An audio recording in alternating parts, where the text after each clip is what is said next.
Right. Hello and welcome to this month's virtual domain-driven design meeting. We are today with Joakim, who is joining us all the way from Sweden. Thank you, Joakim, for being here with us. Joakim is someone I met during YAO last year in December, and I had some great chats.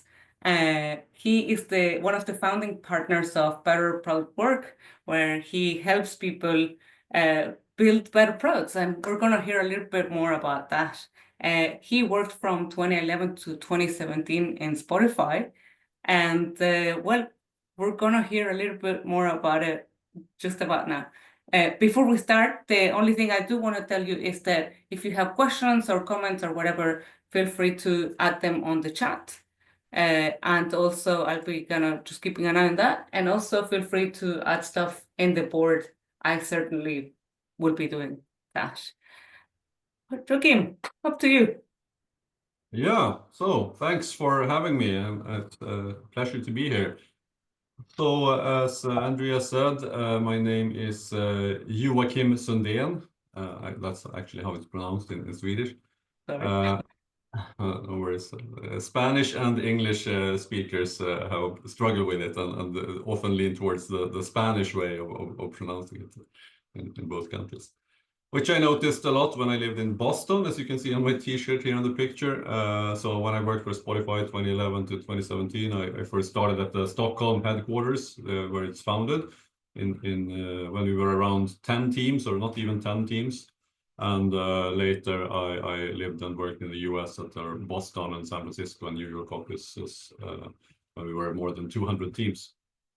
So as part of that journey where we tried to discover a way of how can we stay empowered, autonomous, even as we grow and add more specialization, more bureaucracy, more planning, and so on. But how can we keep that sense of autonomy and empowerment and innovation going? And we came up with things like tribes and chapters and squads, which was later known as the Spotify model. So, but as Andrea said, now I'm working with Better Product Work. We're just a handful of experts who believe that the conventional way to build products is broken. So we challenge that convention, partnering with visionary leaders who have the conviction to build truly high-performing organizations. But actually, in a former life, it feels like I was a developer and architect. I think it was in 2006 at YAO conference in Denmark that later became YAO in Australia, where I met Andrea last year. That I took a course with Eric Evans and read his book several times on domain-driven design and tried to apply that. I also, again in Uppsala, I think in 2008, I took his course. And actually, one of my first talks as a speaker was at a Swedish conference where I made the case that you should use Swedish in your programming language. Because I was so into domain-driven design, and if it's really a Swedish domain, and I worked with a Swedish insurance company that had a lot of very specialized Swedish language, I thought it was obvious that you should use Swedish in code, but that turned out to be really, really controversial. I don't know where you stand today on that in the DDD communities, but that's a question for later maybe. So I'm here to talk a little bit about the story of Discover Weekly. So just to make sure that everyone's on the same page and we know what Discover Weekly is. It's a feature that Spotify built several years ago. And it's basically, I guess everyone's familiar with the playlist concept. You create playlists, add songs, or this is my summer rotation. What's happening now? Summer rotation by Joakim Sundén. That's one I created, or you can follow other people's playlists like Funk Aura here. Something with the slides. I'll fix that. Yeah, playlists. And then all of a sudden, Spotify made this Discover Weekly, made for Joakim Sundén. Suddenly, they dropped something in my playlist space, and we'll come back to why that's relevant. But when I click on it, there's 30 songs that I've never listened to before on Spotify that I probably will like. So we're going to look at what made that possible, or how that actually happened against all odds. But first, maybe you remember how you used to find music back in the old day, before Spotify. You would go into record stores like this, and some of my music nerd colleagues could spend a day here, or I could probably go for hours at least, and just browsing CDs back in the old days. My mom, on the other hand, if I would bring her along, she wouldn't be super interested. I mean, she loves music, but she's not that interested in music. She's pretty set in her taste, and know what she likes, and she's not into, browsing through loads of CDs. So she would probably go across the street to the clothing store while I would be browsing for records. And it also has relevance with my mom. I promise I'll get back to that. And but then Spotify came along and did this. Suddenly, all of the music in the world available through search and play. So many of us who had done the whole Kazaa, Napster thing where you were searching for music, it took forever to download. It was piracy, right? You weren't certain that you were going to find what you were looking for. It depended on what peers were connected. And all of a sudden, Spotify, almost everything that you search for, you would get playing instantly like that. That was the big attraction of Spotify. But when I showed it to my mom, she was like, so it's a search field. What do I do? What music do you like? Beatles? Oh, they're not on the service yet. We'll fix that later, by the way. But she would type Rolling Stones and yeah, cool. And then she would play one song and then she would kind of be done. And then she would have to go to the search again and play something. And what to me was a world of promise and really exciting. Oh, I can search, they have this and that obscure band. To her, it was more intimidating. It's like, I don't know, I don't know if I want to be bothered of putting things in. I just want to turn on the radio and listen to some good music on a favorite channel. So at Spotify headquarters, we realized that, yeah, we've nailed search and play. But this is the founder, one of the founders and the CEO, still the CEO. If you don't know what you want to listen to, our product is useless. Well, he's being a little bit hard on himself, but we saw that our users were segmenting into two groups, and we knew that we play a big role in our users' lives when it comes to lean-in use cases, people leaning in, happy to access all the music in the world through a search bar, curating playlists, and so on. But lots more people want a little more guidance, and we're still not performing as well as we should in these lean-back use cases. And even though we had like 60, 70 million people paying subscribers at this time, we still had billions of music listeners in the world that weren't on the service. And many more of them would be lean-back users. So we need to understand why and try to solve this. And this is what we call insight-based strategic focus. We had also seen from qualitative interviews, user research, when we talked to users that did this, some people had come from Pandora, which was our biggest competitor in the US, bigger than Spotify, which is basically a radio style. You don't have to search and play. You just seed it with an artist or an album, and it starts playing related music. Much easier, and it just goes on playing. The downside was that you couldn't save the music and so on. But we saw that those users, when they tried Spotify, they started reverting back to Pandora for these more effortless use cases of, I just want to listen to some music. I don't want to search and play. So we had made several attempts to try to get at this type of users, radio being one, of course. As I mentioned, this is the typical lean back use case. You know a favorite radio station, you tune into it. If it doesn't, if not the right music arrives, you can switch to another radio station. And Spotify had in the beginning just decades and genres, so you could say 80s and jazz. And then we started elaborating on it more, so you could see it with artists and so on. But it didn't. It was popular for sure, but we didn't move the numbers in any of the innovations that we did around the radio format. So it was a limited upside to that. So we also tried Discover. So we use these Netflix style algorithms. You listened of Mice and Men recently. You want to try motionless in white, and a Pinterest style design where you could just scroll on forever and ever and ever and more things. And the music nerds at Spotify, they love this. Oh, so there's a connection between Mice and Men and motionless in white. Or let's see what more is in store for me, and could just scroll and scroll and scroll. But my mom, she wouldn't start her Sunday mornings when she wanted to listen to music with scrolling through these things and see, I wonder if there's something that I would like. So at this time, some industry pundits and talking heads were suggesting that discovery isn't for the mainstream lean back users. There were quite a few startups that were people were investing into to crack this problem, but they suggested no, that it's not a real issue. There's nothing to solve here. But two engineers at Spotify wouldn't take that for granted. They were thinking there must be a better way with less friction for these lean back users to actually discover music.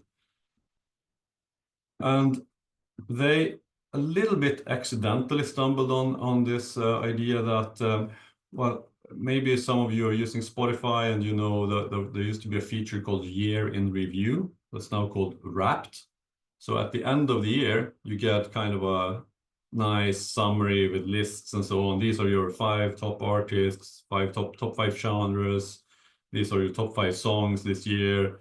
And people share it on social media and so on.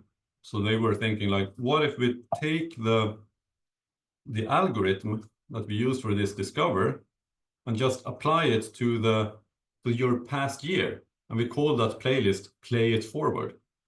So it would be using that algorithm based on your year of listening. But okay, this is what you listened to in the past, maybe this in the future. They did this during a hack week, as a hack week project, and just released it together with Year in Review.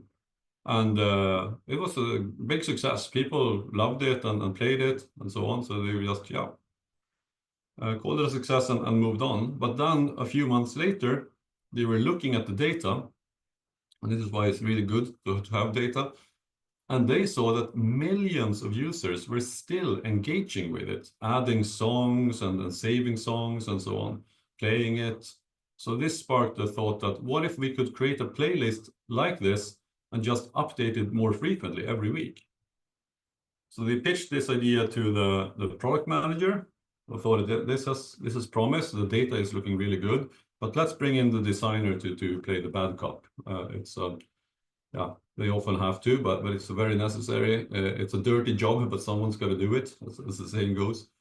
They're like, no, we're already so bloated. We already have so many features. Why do we need another feature? And lean back users, mainstream users, they want it more easy and not confusing. And we need to take things away, not add things.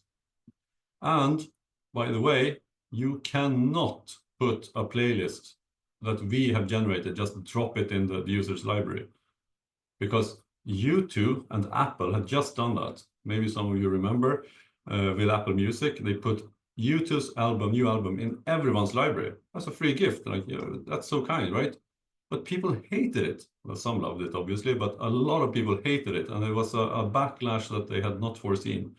People were taking to Twitter and complaining and said it's like as if I came down to the kitchen one morning for breakfast and there's Bono in his underwear eating my breakfast sandwiches. It's a violation. Maybe slight exaggerations, but that was the sentiment. They had to release a special removal tool to even get rid of that album because of how they had implemented it. So that was a real concern, a real risk. But they said let's at least test it. We should be able to test every idea because it's very easy. We already have data for 75 million users at the time that we can use. We have an algorithm with recommendations and that can group songs into micro genres, and we can use collaborative filtering to figure out recommendations. And we have a trusted user interface that's super intuitive, that everyone understands and loves, the playlist. So why not use that, even with the U2 risk? So, and this is also a key. In many cases, it's the engineers who are working with the enabling technology every day who know what is just now possible and who can come up with solutions that people don't even know to ask for. You know, the Henry Ford quote of if I would have asked my customers, they would have said faster horses. They're not going to ask for a car that they don't know exists or is within their reach and so on. So that's why it's so important to engage engineers in the, not only in how to build things or actually what to build. So they had an idea. Can we do it? Well, take a moment and think about it. What would it look like in most organizations that you worked with? I know what it would be like for me, because most traditional organizations, in lack of better terms, let's call them plan-driven or bureaucratic, that's the majority of big organizations out there. You have something like this. And when we talk to organizations like this, we talk to top management, they're typically a lot for, well, if not, you know, empower teams and so on, they believe that, yes, of course, the people on the front lines, we need to engage them. We would love to have them involved in innovation and so on. We shouldn't be meddling with that, not least from the top. I mean, that's not our job. But, you know, we have some responsibility for making money and revenue and pleasing the shareholders and so on. So we must know what's going on. So what's the best way of doing that? Yeah, we can focus on only the big things. Let's focus only on the big projects. But the problem is then you start figuring out, okay, what project should we fund? How long will it go? Then you need to know a lot of things. Then you need to get a lot of information. But what exactly are we building? Exactly who will be involved? What will it cost? And now you start locking these decisions down in a very early stage. You get detailed budgets and toll gates, and that's now becoming your focus. And middle management can only do so much, and they control resource allocation. Are we delivering on plan, budget, time, scope? Because we've already kind of decided what we should be building. So there's no idea to validate things. And because we've grown and specialized and efficiency, we've built departments for good reasons, but that becomes silos, and it begins to get hard to collaborate between these. And we don't really have any direct feedback loop from what's happening on the front line to top management, because projects are taking a long time and we're often behind, and then we deliver something. Do we even have time to consider if we did the right thing, if it's actually serving the people in the way that we wanted? Well, we're typically just satisfied with, they said they wanted this, we delivered roughly that, and not exactly on time, but, you know, and they're happy because they got something. Okay, I'm exaggerating a little bit.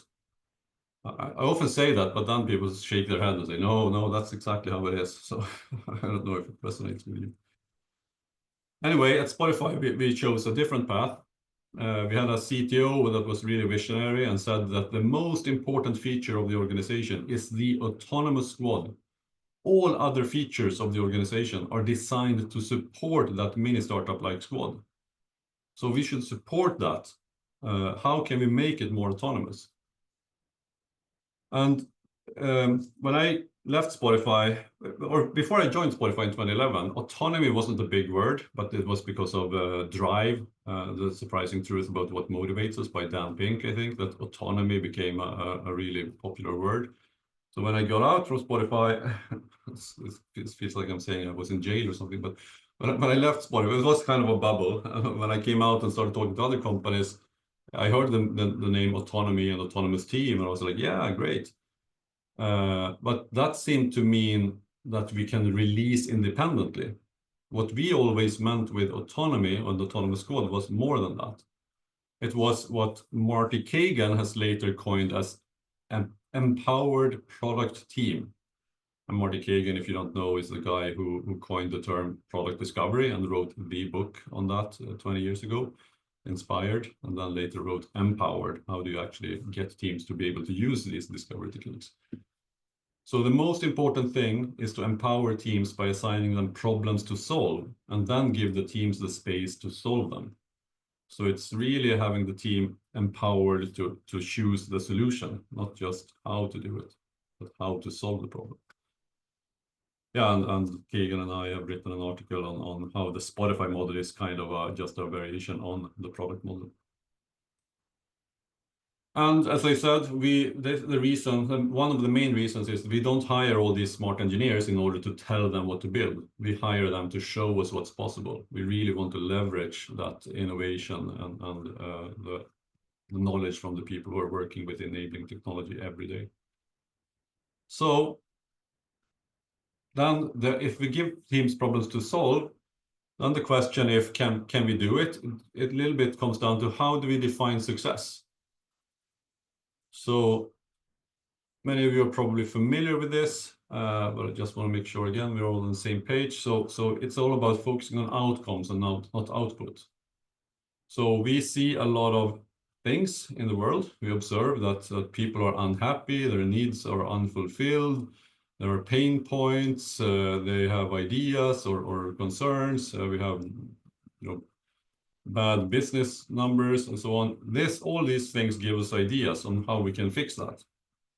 Ideas in the shape of products and features and enhancements.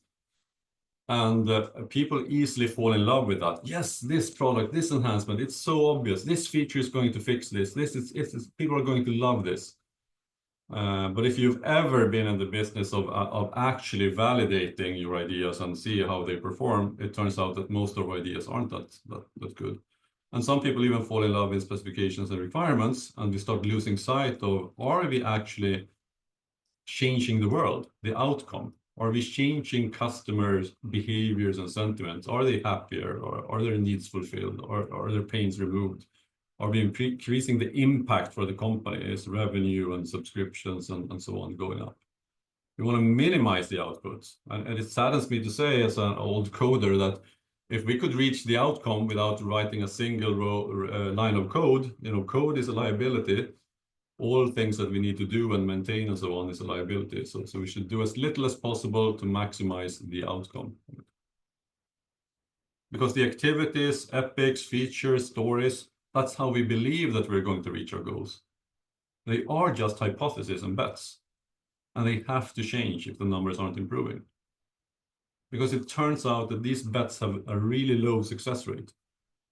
If you don't believe me, so maybe you trust Ron Kohavi. He used to run experimentation and testing on Amazon and Microsoft. And he's written this great book, but also more easily accessible Harvard Business Review article where you can find some of these numbers. And he says that the vast majority of new ideas fail in experiments. Even experts often misjudge which ones will pay off. So designers are no better at guessing what design, what color, what thing will. Well, in some cases they are slightly better, but in many cases they can't see. And at Google and Bing, only about 10% to 20% of experiments generate positive results. So if you're not better than Microsoft or Google, there's a chance that 80 to 90% of what you're doing, you would be better off not doing. It doesn't have a positive result. Well, okay, if we look beyond search engine, consumer-facing things, well, still, at Microsoft as a whole, 1/3 prove effective. That's better, but 1/3 have neutral results and 1/3 have negative results.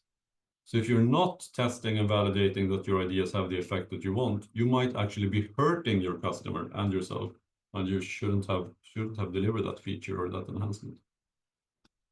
And there's lots of numbers from other companies with varying success rates. A rule of thumb is that 1/3 of the things, if we do our job good or well, then that will be successful. But also a chance or a risk that even less. Yeah, I'm just flogging a dead horse here, but you look in internal IT projects, and we get these numbers that even features that people ask for or that we discover that people need or say that they need, only 20% are then used often, 30% infrequently, and 50% hardly ever. So there's this joke sometimes attributed to Steve Jobs. The user doesn't know what they want until they see it, and then they see it's something else. So we need to move from opinions to data, not we're working on X because Sam said it's important, and we're done when Sam is okay with it or when the specification is fulfilled. No, we're working on X because we think it's going to give impact Y, which matters to Spotify because of Z. It's Z here, right? No, Z. Never remember what's British and US English, but we're done when the metrics have moved. Or as Google puts it, let data drive decisions, not the highest paid person's opinion, the hippo. So moving away from traditional organizations, really, as Oscar, the CTO of Spotify, said, every other feature should support the autonomous squad. So we turn the pyramids upside down. So in strong product companies, we have cross-functional squads that are small and long-lived, self-organizing, driven by goals and outcomes, given problems to solve, using feedback loops to figure out, are we actually doing the right thing? Are we moving the numbers? And squads can collaborate between themselves and communicate and talk and manage dependencies and so on themselves to a large extent. And management focuses on what is the vision? What are the goals? What is the strategic context? What have we learned about lean back users that we now need to focus on them? And servant leadership, developing people, removing obstacles for squads, being catalysts for people to grow and be successful. And then we have transparent information flowing both ways. So when the teams on the ground discover through user research or tests that, we have this segment of users that don't act in the same way, that flows up to the top and shapes strategy. And this is happening much, much faster than a traditional organization that works with annual budgets and yearly plans. This is changing quarterly or even more often if needed. And it means a shift in leadership and management behavior. And also, if we go down to team level, product owner or product manager behavior. So instead of gatekeeping context, which means that, well, the product manager is out there, maybe with a designer and learning about customer and product context and ideas and so on. And then they translate that into work items or specifications. That means the team has low empathy and low engagement with the end user or customer. That's gatekeeping context. Instead, they should facilitate the context. How can we make all of this more easily digestible? How can we sort out the signals from the noise and put this context in the hands of the team and engage them in, okay, given this, what should we be doing? How can we solve this lean back user problem? To give you a more concrete example, so everyone at Spotify would have a possibility to create their own dashboards with all the metrics they want and go through it and so on. But the chance is that a product manager would have more time, competency, and so on to actually work through that and make it more accessible for the team. So they could present that, okay, this is what we've worked with product analytics, that is an interesting thing. We have a drop due to added friction in the taste onboarding funnel. It seems that they drop out to improve. We should optimize friction versus taste signals, get more people to play without hurting recommendations. So we're now using this context to describe a problem. We're not saying build this feature. Or the same with user research. The team could probably be watching on video or recordings afterwards and using Dovetail and so on.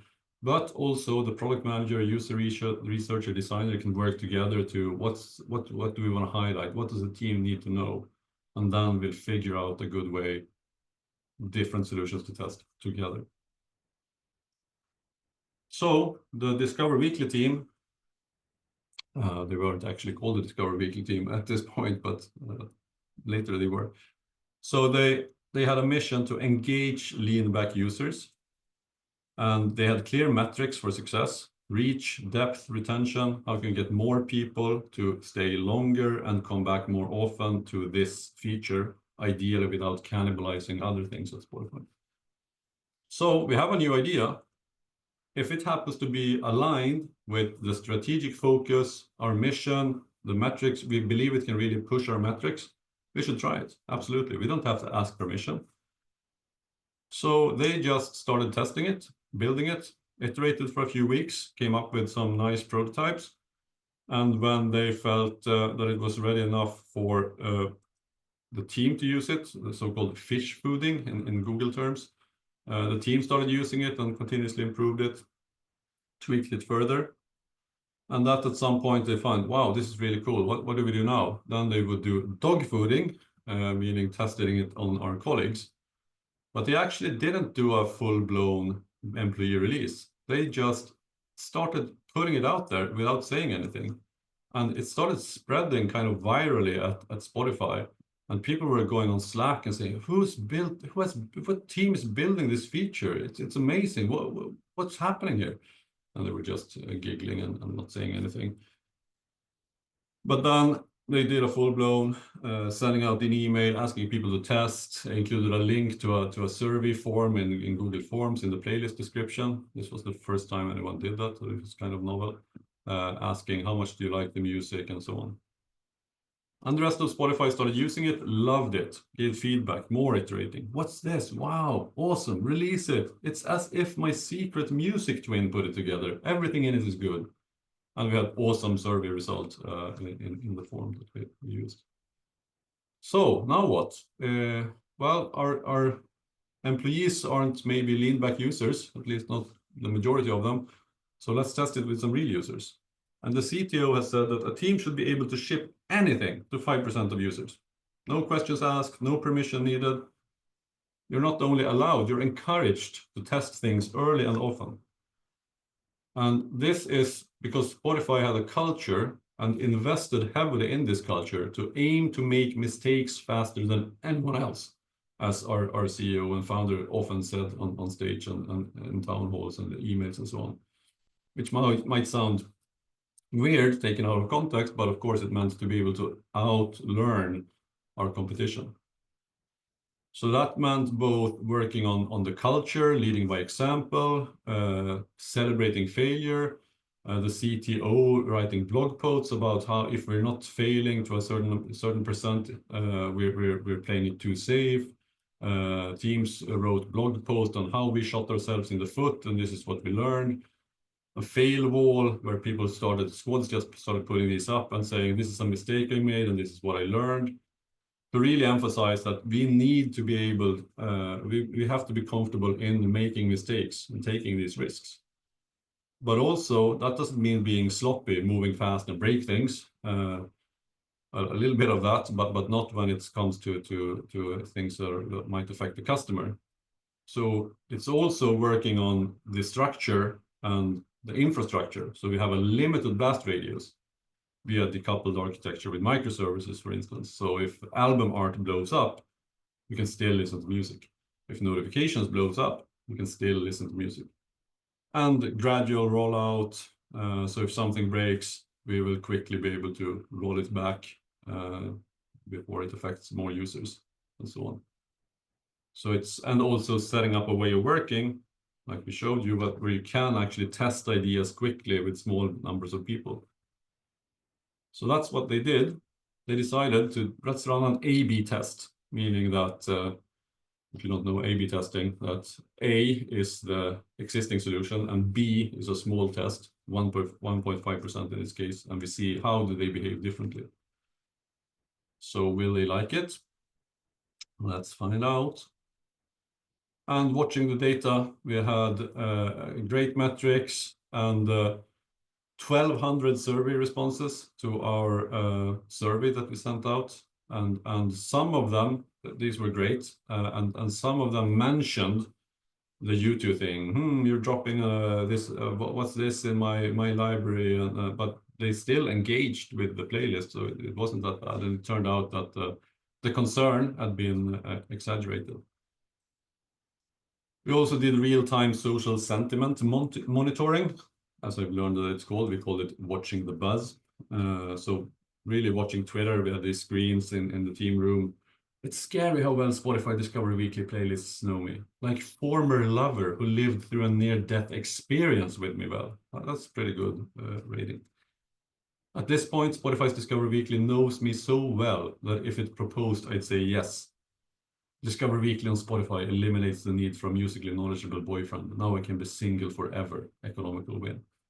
So that's, yeah, we really nailed it for these users at least.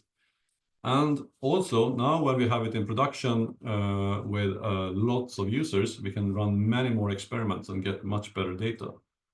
So there has always been this question, what should the cover art look like? We put discover an astronaut on the moon. What could be more discover than that? But there was always the idea that if you personalize the album art or cover art, that would mean an even bigger uptake. So why not have a picture of you with cool colors? Because we have a Facebook integration, so we could just use that picture.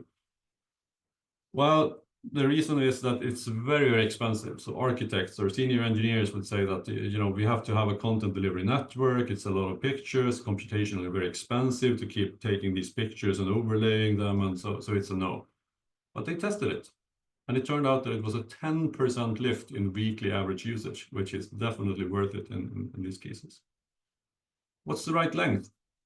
4 hours? Yes, said the music nerd to Spotify. Really? So let's test it. And this is also where it's great to combine qualitative and quantitative analysis, which we had been not doing very well in the past, but we did that now. And so we started asking questions when we started. So data shows you the behavior, but we don't understand why necessarily. That's where qualitative interviewing comes into it. So 2 hours, it turned out that that's 30 songs. Picture, if you're old enough like me to have had these mixtapes that you make for a special someone and give to them, and maybe do some drawings in your favorite songs. That's really cute. And that's the feeling that we wanted for Discover Weekly. This is just for you. You'll like these. Give them a chance. But if it was 100 songs, it was like more of a stalker. Oh, I burned these 10 CDs for you. And well, that's not the feeling we wanted to convey. And 100 songs, have I ever liked that many songs in my life? That it wasn't really plausible anymore that these would be good. You wouldn't want to listen through all of them. How often should it be updated? Every day. No, every week seemed to be a better habit. And should we do edgy recommendations or a little bit safer recommendations? Well, it is discovery, so it should be a little bit more edgy, right? It shouldn't be things that you're used to listen to. So we said that this shouldn't be any song that you've listened to in the past. But then there was a bug. So 1 or 2 songs that you had listened to recently, or if it was artist, I don't quite remember, actually slipped into the Discover Weekly. And before fixing the bug, we watched the data, and it turned out that they performed better than the bug-free ones. So qualitative analysis showed us that when people saw 1 or 2 songs that they had recently played, their trust for the algorithm for Discover Weekly went up. So we kept that in. And then, there were a lot of content mishaps. Still to this day, people complain in Sweden that they get Norwegian and Danish music and so on. But yeah, I think it's a guilty pleasure. So we had a winning formula: 2 hours of personalized music recommendations, refreshed every Monday morning, delivered in a standard Spotify playlist image based on the Facebook account, and all songs replaced each week. That was also a kicker. If you don't get in and check, you will miss out. So it's playing a little bit on the FOMO of you want to get in there every week and make sure that you save the recommendations, or they will be lost forever. 100% data informed, no front-end development needed, because we ended up using the playlist against the concerns of designers and even higher managers, as we'll see soon. And we had a winner. So the only thing was, though, that it didn't scale. And this, the team had been told over and over, don't do it. It won't scale, because it relied on Spotify, a single user with 75 millions of shared playlists that changed every week on the same day. That was bonkers. It's never going to work. And sure enough, it didn't. So the team undeployed. Twitter was mourning. I hope it returns. I'm in mourning. But now we had what's sometimes referred to as a high integrity business case to really prioritize sorting out the tech issues. because it had been on the idea horizon that we should do something called smart lists that we could use more in this way.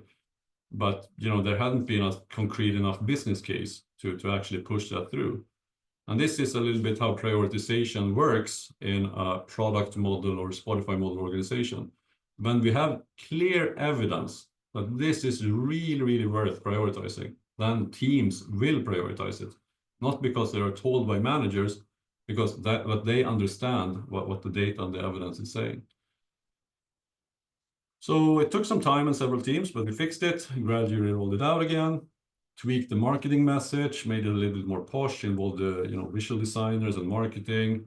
We used the user's own language in the launch. So this is Swedish, the translation of Discover Weekly, literally translated actually to tips of the week. And data later showed that Discover Weekly performed much better. And in qualitative analysis, we found out that Discover Weekly in English was more like, then it became a globally easily recognized brand in itself that got lost in translation, if you use the reference, if you use the user's own language. And we even used that really cool Twitter buzz in the ad campaigns. This is from the New York subway. Yeah, tweak the packaging, as I said. And great success. Discover Weekly reaches 1 billion tracks streamed in 10 weeks, which is huge. The biggest launch we've ever done, at least during my time at Spotify. And on Twitter, Monday mornings, I take a bath and listen to Discover Weekly. Got really excited and started crying a little because I realized tomorrow is Monday and Spotify is making me a new Discover Weekly. It's actually so sad how excited I get for a new Discover Weekly on Spotify every Monday. Hence the claim that we accidentally fixed Mondays. Now people are looking forward to Mondays instead of dreading them. We actually had a campaign that was riffing on another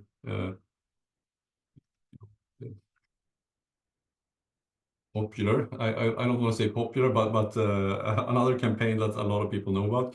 We call it Make Mondays Great Again. Of course, riffing on the Make America. And this was before Donald Trump, actually. This was when he was still a joke. Well, he's still a joke, but in a more serious way. But you get what I'm saying. Sorry, I'm not going to go into politics here. And yeah, this is nice as well. I said Pandora, our biggest competitor in the US, this is their co-creator. Even Pandora's co-creator went to Twitter and said, okay, everyone is right. Discover Weekly is absolutely perfect. That's a pretty good success. So we believe the ingredients of successful innovation is that you put people and problems into a fail-friendly environment with cross-functional teams where it's okay to throw things away and fail as long as you learn. And to do that, you need to have the right amount of slack and clear success metrics and a feedback infrastructure that lets you have a feedback loop to test with users. Then awesome new stuff will come out in the end. And I used this story as part of a course several years ago. And then all of a sudden, Daniel, the founder and CEO, gave one of his few long interviews in Fast Company that was very timely for me, that you've had some pretty successful consumer rollouts, like the Discover Weekly personalized playlist. I would have killed that if it was just me, 100%. But why would you have killed it? I never really saw the beauty of it. I questioned them 2-3 times. Are you sure you really want to do this? Why are we spending all this time and energy? For a while, we didn't give that team any more funding in terms of headcount, but they kept working on it anyway. All of a sudden, they shipped it. I remember reading about it in the press. I thought, oh, this is going to be a disaster. And then, obviously, it turned out to be something really successful. It's one of the most loved product features that we have. There are lots of things in this company that I didn't think were good ideas that turned into some of the best things. And then it goes on to this though. And this to me really shows the power of autonomous squads or empowered product teams. In any other organizations that I worked with, this would never have seen the light of day.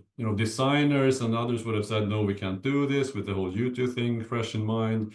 It won't scale. Maybe we can do it later. There are so many stages at which this idea had needed, political air cover, prioritization, and so on that it wouldn't get, not even from the top.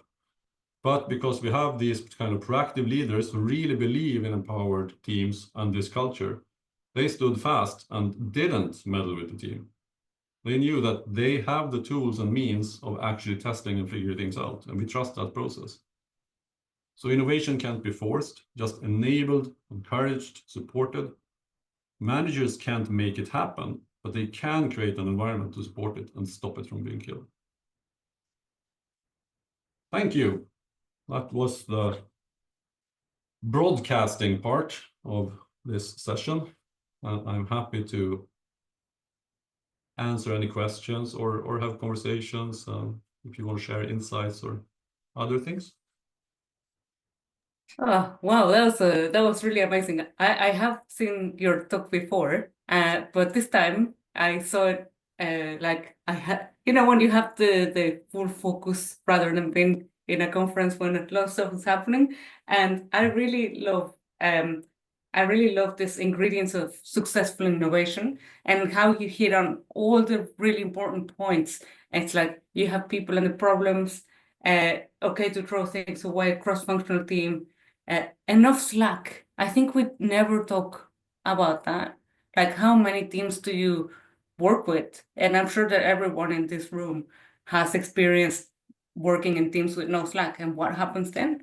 And it's the fallacy of full utilization and all that.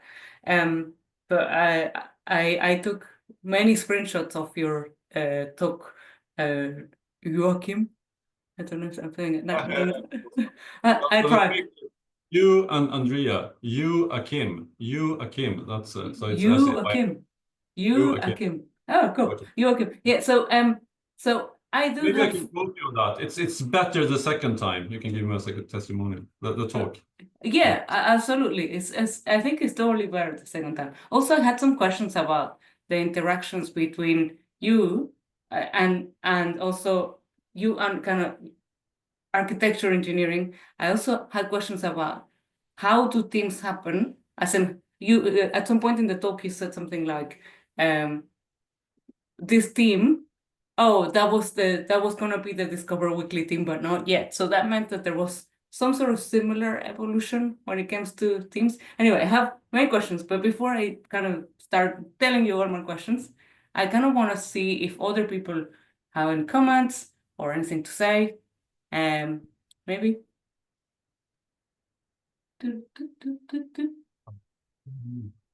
And if not, I haven't seen the chat, so I haven't actually seen much of the chat myself.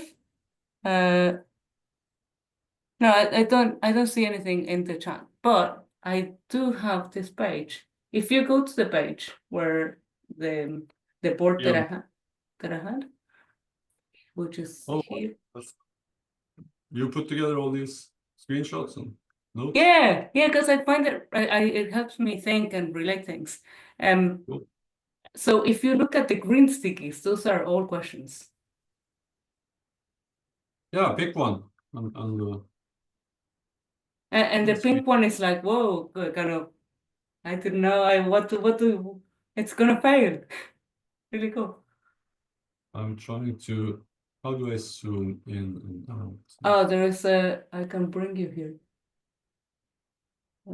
So you zoom in with control, you can zoom in and out. Control and scroll is for me. Oh no, that's for me, that's zooming the entire OS.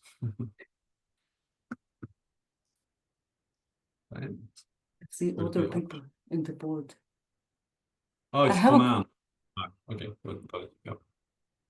Okay, there is a question from Robert while we play with the board.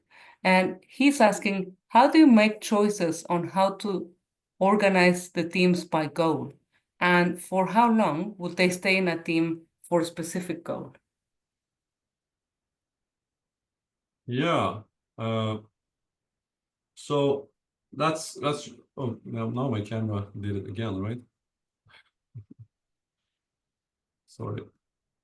So that's a great question. I was actually thinking that we scheduled this talk quite some time ago, and then we decided on this topic, and I didn't think much about it, and then it's like, DDD, because I recently developed together with a colleague another talk that I call collaborative org design, where we go through actually how we have involved all of the engineers basically in a product area or a tribe, as we would call it. We first did that at Spotify, and how we involve them in actually designing the organization. What teams should we be having and what mission, and how we then use self-selection.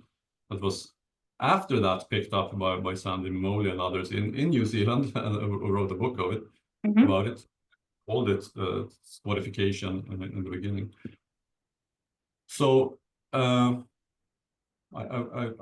could come back and do that talk, but close a little bit shorter. So we would typically, these changes in teams would be triggered by often external things. So when I worked in Boston, for instance, we had Alexa happening, the voice controlled speaker.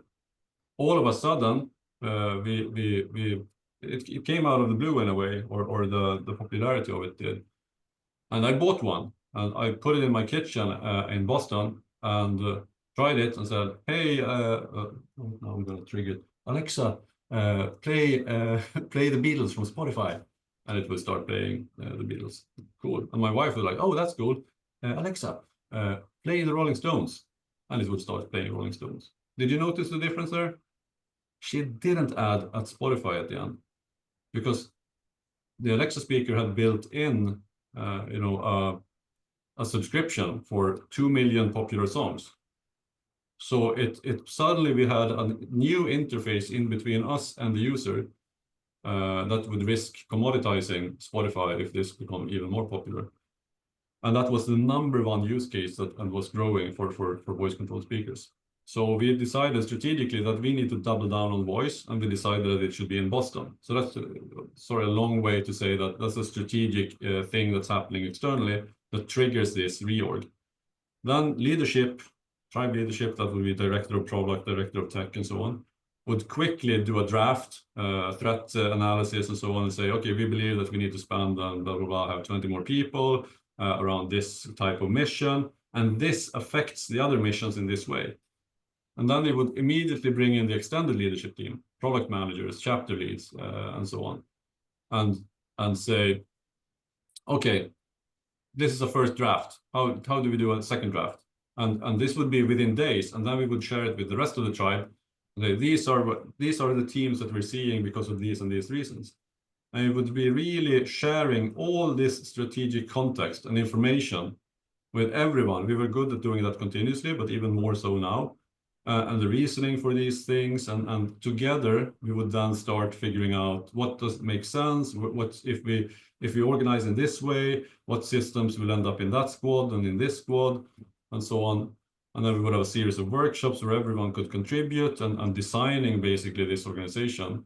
And often this sounds like we're throwing everything up in the air, but inertia is big, and we're not changing big things. So many people will end up in a slightly tweaked version of the squad that they were already working in, but now it was updated with the latest context and iteration.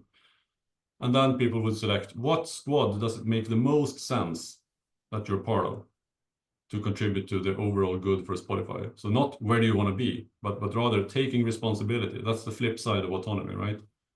You have to take responsibility and choose wisely what squad should you be. So that was a long answer that I hope that you answered the first part of your question. And the other one would be that how long would they stay? Well, we were aiming for durable teams, long-lived, almost perpetual. But we also know that, of course, things will happen, and not all ideas will work out. So we might, and we grow like crazy, so changes will happen. But we try to make sure that they happen organically. So this type of iteration that I said, and people will be involved, because once you've been involved in a few of these exercises, you both have the knowledge about the business context, the technological context, you have the initiative, the mandate, and the trust to actually suggest changes, move yourself if needed. And we found that these type of changes to teams that are initiated by team members themselves and with an understanding of the overall picture actually helped have a little bit more fluid situation. But they would be, perpetual or ongoing. Sorry, that was a very long answer. I think that's good. You actually, it's what I love about being in VDDD and in a kind of non-timed space is the fact that we are kind of not really constrained like that. I mean, obviously, we try to have the main part of the talk so that people need to kind of cut off and go. Like in Europe, probably it's the start of the day, but here in New Zealand, we're at 8 p.m. So it's good to have a little bit more time. There I was is going to add, actually, sorry, already long answer, but we often use like team topology and similar models when we work with clients to introduce thinking about how to reshape squads. But I've been thinking for a very long time, but I don't have the current knowledge anymore. The domain-driven design could play a huge role in this to help shape how should we actually, along domain boundaries and context bound. Yeah, you see, I don't even remember the terminology, but hopefully some of you get it, how this could be really.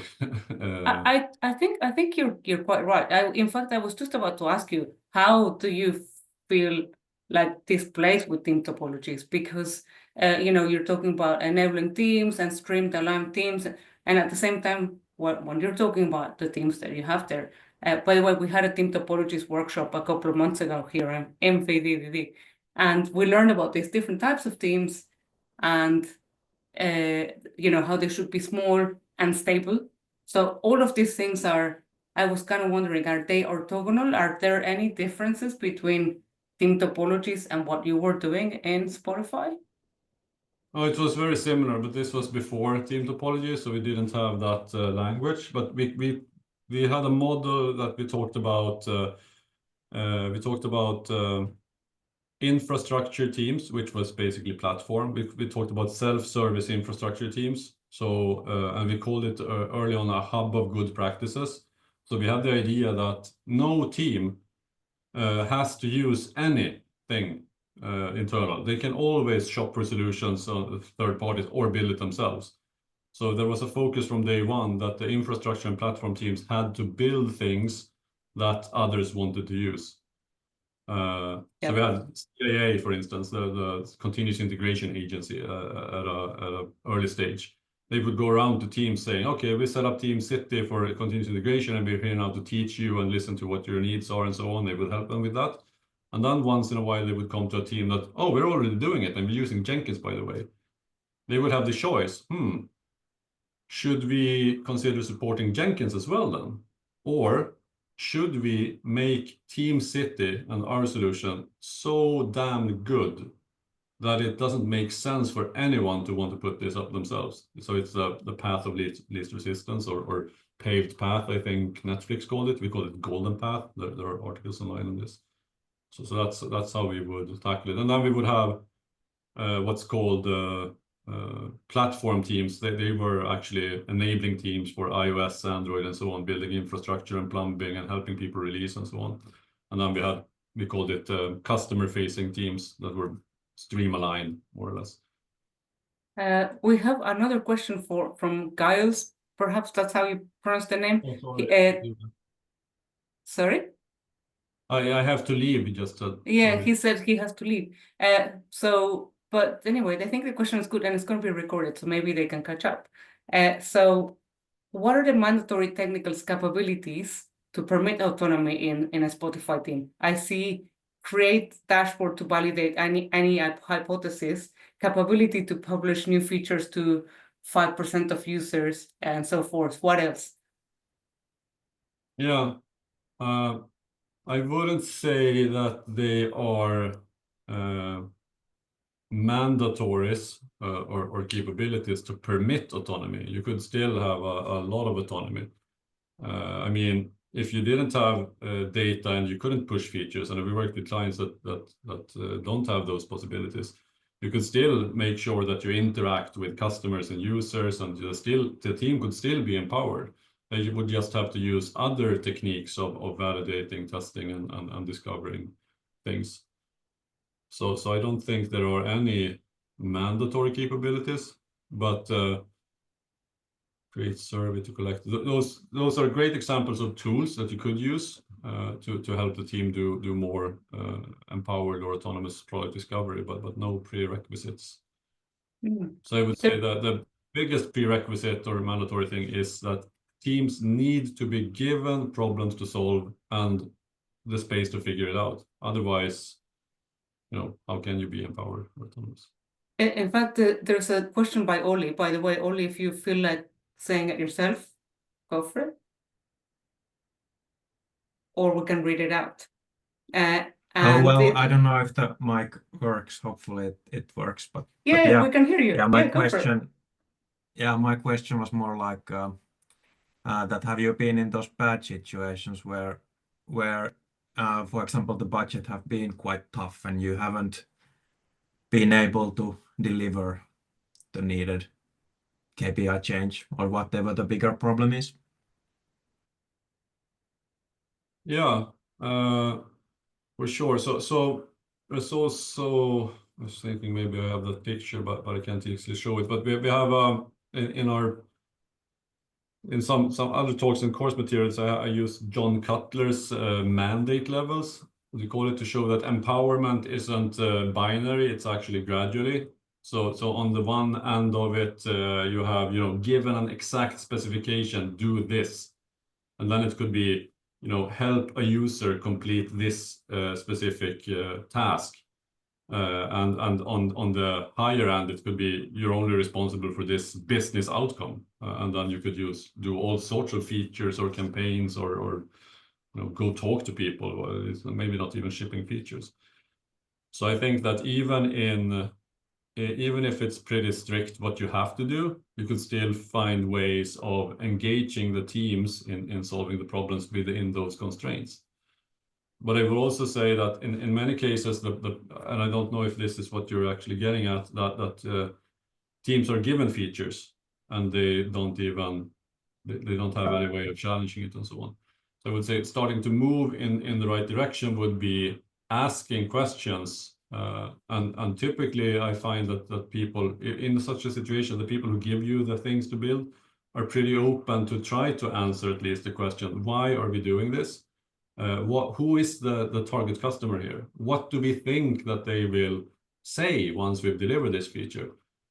And you can always use it's a bit manipulative maybe, but it's it's shown that Adam Grant, an organizational psychologist that Google uses, has shown that if people get to interact or understand the person that they're helping, their productivity soars and the motivation is extremely high compared to if not. So you could always say that it's great for the team to know these things for their motivation and then to be able to work better. But then once you've started asking those questions, it becomes very natural to after then do the follow-up. So before this, we talked to you and you said this and this and this. I just wanted to see now, and the team is really interested, did we actually reach these results? Do the people that we said, that you said that the users will say these things about it once we've delivered it, did that actually happen? And when you start, setting up that feedback loop, I'm pretty sure, in my experience as well, you will start to getting, no, it actually didn't happen. No, we actually didn't get the results we needed. And then from there, start introducing more of, okay, what about, is there a way that we can validate quicker, easier, earlier, that we're actually giving the outcome, not just creating output? So that's thanks for the answer. It's good. I really like that. I have one question. It's a little bit silly. And you talked about failure, and I think I've known very few organizations that are actually celebrating failure. And there was a screenshot somewhere in the slides that you had. It was like celebrate failure, and I was like, how did you actually celebrate a failure, or was it like, oh, we'll put some failure here and it's kind of like a ceremony type thing rather than anything else? But if you did celebrate it, how did you do that? So we had like this fail wall. People would go up and say, "Yay!" and put it up basically. But celebrating is more like making it, talk about it and be open about it, tell the stories about it. We even also recorded videos. Everyone from Daniel, the CEO, to product managers, engineers, and managers talking about mistakes they made and how important it had been to them and how much they've learned from those mistakes and what they now are doing better as a result of having that mistake. So I know some people who are into the lean and experimental, they don't want to talk about failures. They want to talk about experiments. But to me, it's central that we actually use the term failure because it's cover a broader spectrum, which is that we need to be transparent also when we fail, even if it's not for experimentation or innovation. If something goes wrong, we need to know that as quickly as possible. The blame-free post-mortem that we did a lot of, never blaming anyone. Like, great that you told us so fast. So that's the mindset of celebrate failure. But also some tribes had at their bi-weekly tribe gatherings, they had this failure of the week or failure of the month or something like that. And people would tell stories, and then we would vote for the best failure story. And when we interviewed people afterwards, it's AI for you, a hand comes up because I'm waving. When we interviewed people afterwards or talked to people, they said that they were now actually learning more about product updates and things going on in the tribe.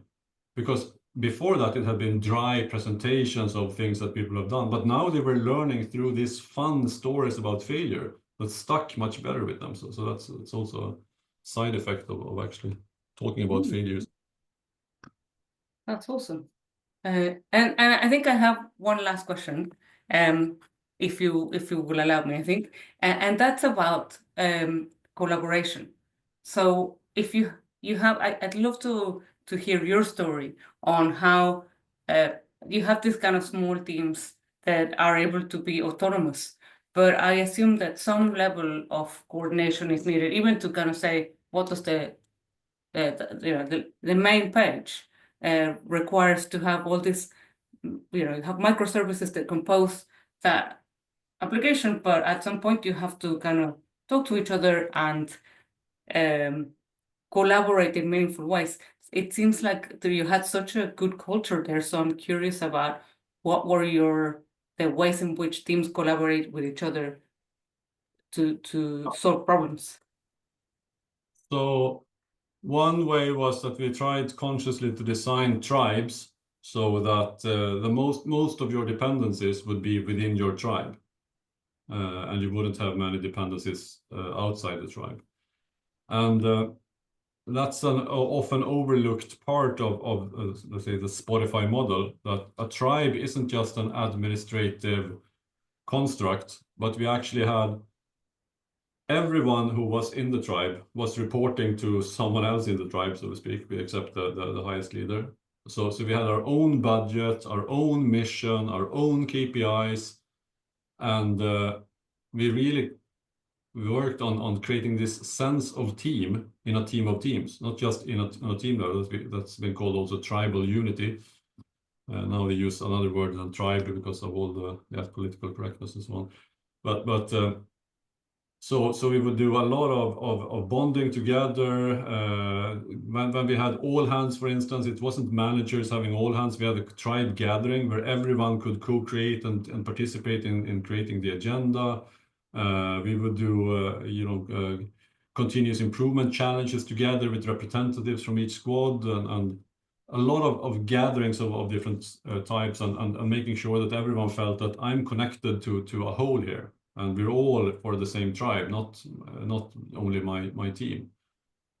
And then we would also, when we did the tribes, we started actually measuring this. We approached organizational change as we would product development. So we were going around and asking, to who do you have dependencies? So we started mapping up this up, and then we saw that some people listed dependencies, and then for some reason we asked about the impact. This is also what's great with qualitative research. You get validated knowledge, but you also get generative knowledge. You get new ideas. Wow. So we talk to them. We have lots of dependencies, but they're not affecting us negatively. So we realize, oh, there are good dependencies and bad dependencies. Maybe this is obvious today, but to us it wasn't back then. And we dug into that and realized that if with this team, we used to work together and we know the product managers, so we just go over to them and we talk to them and we figure things out. But that other thing, that they're in New York, we don't know them. We interact with them by sending Jira tickets, basically. So then now we know how we can make bad dependencies into good collaborations. So we started embedding in teams that we knew that we were going to be relying on, or send teachers from one team. So, okay, now I'm going to teach you our systems and so on, because we have this open source collective or internal open source system where everyone could change everyone's code, but you wouldn't unless you had this relationship. So it was also that consciously creating relationships and we had hack weeks where we encouraged everyone to go outside of their tribes and teams to collaborate with others. We had chapter weeks. So every backend engineer in Spotify would meet a week every year with everyone else in the world and do these big open space conferences. So we have so many places where we created these informal networks to increase that. But a lot of people complain there are so many meetings, so many things, I have to talk to so many people to get anything done, but that's by design. And that's the price you're paying. But we viewed it as part of your job to do that. So. That's awesome. Pain and shorter answers. Sorry. Oh, I think that's great that you're going for it. I have more questions, but I feel like this is a good place to stop. Does anyone online here wants to have any final words or final question for you, Joakim? I just want to say, you can keep this. We have a website, courses, free webinars, etc. Blah blah blah. I don't know what time zones you're in, but you have a 20% discount using DDD in the comment when signing up. Please check them out, and then we have a lot of free webinars as well. And I'm sending a link now. I just started together with a colleague a series, maybe just 2 articles on this collaborative org design. The first one is out. The other is coming out this week or next week about collaborative org design that I talked about. Awesome. And I'll send you the slides for a talk that we did about it, Andrea, and you can see maybe it's something for this group at some later point. Yeah, we have a Discord group where I'm gonna put the board, the slides, obviously the recording. I'm gonna put them on meetup.com as well. So whoever is here and whoever watches this video later, that's where you can find all these resources. And with that, I'm gonna say thank you, Joakim. Thank you everyone that turned up here, and I'm gonna stop recording. Thank you.